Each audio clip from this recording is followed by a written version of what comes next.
Hello, good evening mga guys. Kanina po ay naparaan ako sa market at may nakita po akong halo-halong isda. Masasarap at malinamnam po ang klase ng isdang ito. Ito po ay masarap sa pinangat sa kalamansi. Ito po ang ginawa kong luto sa mga isdang to. 4 na klase pong isda ito, pero hindi ko po ito lahat kilala. Ang kilala ko lang po dito ay ang sapsap at susuhos. Pero yung iba, hindi ko alam. Pero malinamnam pong isda raw yun, sabi ng tindero.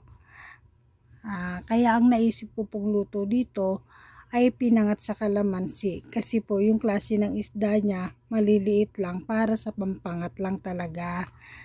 Hindi mo pwedeng iprito at hindi mo rin pwedeng isigang. Pampangat lang po talaga ito mga guys. So, ang ganda.